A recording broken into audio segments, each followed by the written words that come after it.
Здравствуйте, уважаемые зрители! Хочу ознакомить вас с ситуацией, что происходит в Карабахе.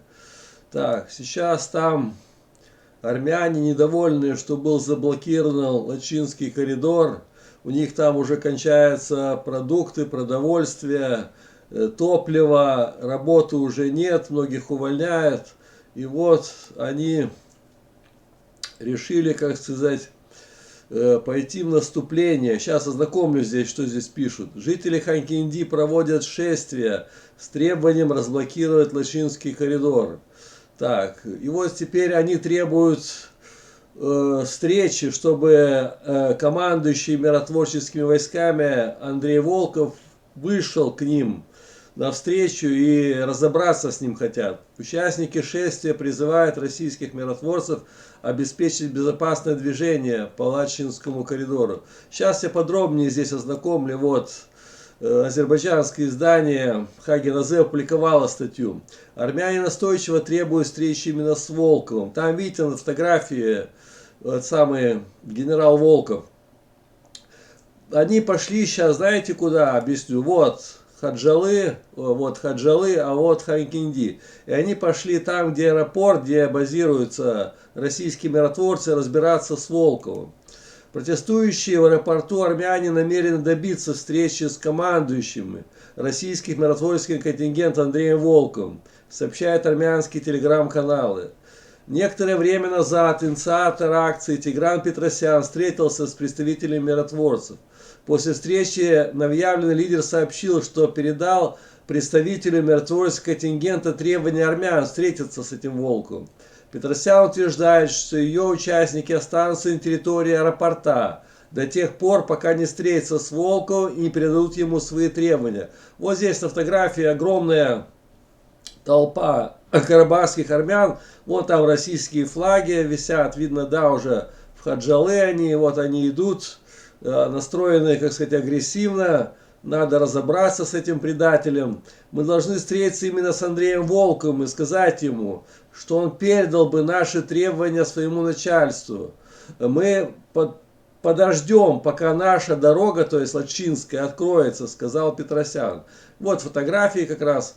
Это карабахские армяне идут разбираться с этим генерал-лейтенантом или кто он там по званию. Группа протестующих направилась с Ханкинди к аэропорту в Хаджалы, где расположена база российских миротворцев, заявил один из участников Тигран Петросян. Вот еще фотографии, видите, они с плакатами идут, даже, видите, даже с детьми есть, женщины идут, вот фотоаппараты несут, хотят все это запечатлить. По его словам Петросяна, протестующие ранее провели переговоры с российскими миротворцами о ситуации Лачинской дороги, но переговоры оказались безрезультатными. Представители миротворческого контингента заявили о готовности встретиться с участниками акции протеста, сообщили армянские СМИ. Ну, в общем, тут пишут, что генерал Волков согласился на встречу с протестующими. Однако Петросян опроверг эту информацию. По его словам, протестующим вышел заместитель Волкова, который ранее уже вел переговоры с армянской стороной, однако с ним разговаривать никто не захотел. Они потребовали опять Волкова. Полковник в свою очередь сообщил, что Волкова не могут найти. Блин, нормально. Волков пропал. Главный там, командующий российскими миротворческими войсками, вот он пропал в Карабахе, не могут найти, все ищут. Сначала азербайджанцы пытались его найти, разобраться с ним. Им перекрыли дорогу, не дали туда пройти. Теперь армяне ищут Волкова, не могут найти. Блин, это весело тут, конечно, в Ханкинди сейчас там. Так, и вот еще последняя информация. Протестующие карабахцы намерены перейти к более резким шагам в случае молчания российских миротворцев. К акции примкнул спикер Карабаха. Вот, карабахские армяне, там машины, они решили заночевать как бы у этого аэропорта и потом все-таки добиться встречи с Волковым и серьезно поговорить с ним уже. Так, группа жителей Карабаха продолжает акции с требованием разблокировать Лачинский коридор и прекратить блокаду республики со стороны Азербайджана. Протестующие провели ночь у Ханкиндит, ой, Хаджалы, да, пишут аэропорта в ожидании ответа на свои требования. Ну, как я говорил, они там уже ночуют сейчас в Хаджалы уже. Они требуют встречи с Андреем Волковым, чтобы донести до него свои требования. Так, Волков не вышел, да. Но армяне там все-таки решили до конца его ждать. Мы сказали, сейчас армяне настроены очень агрессивно, уже возбужденные, горячие, совсем белые. В общем, они заявляют, мы сказали, что если Волков снова нас проигнорирует, то мы будем вынуждены пойти на более резкие шаги. Можем даже заблокировать пропускные пункты, чтобы вынудить Волкова встретиться с нами. В общем, они решили заблокировать миротворцев Хаджалы, ихнюю базу, вообще выход, чтобы они там все, не заехали, не приехали. И полностью парализовать работу миротворческого контингента в Карабахе.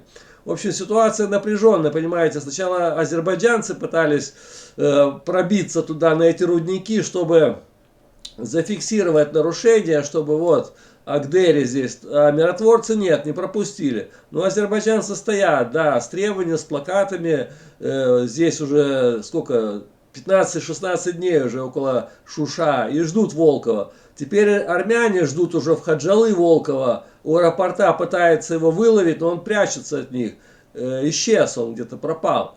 И, в общем, все, армяне конкретно уже говорят, мы уже перейдем к резким шагам, мы не будем с миротворцами так называемыми шутить. Затем армяне направились к национальному собранию Карабаха, чтобы призвать депутатов присоединиться к ним. Они не хотят депутатов еще Карабаха туда же, к аэропорту, чтобы больше как власть пришла, давайте разбираться. У здания парламента людей встретил спикер Артур Товмасян, который решил отправиться на акцию вместе с гражданами. В общем, тем дальше, тем все напряженнее ситуация, я смотрю, да. В Карабахе тут и уже азербайджанцы ищут встречи с Волковым, армяне ищут встречи с Волковым, все его ищут. В общем, будем следить за ситуацией, буду вам информировать, какие новости еще будут, все сообщу вам, в общем. Всем спасибо, всем пока, до новых встреч.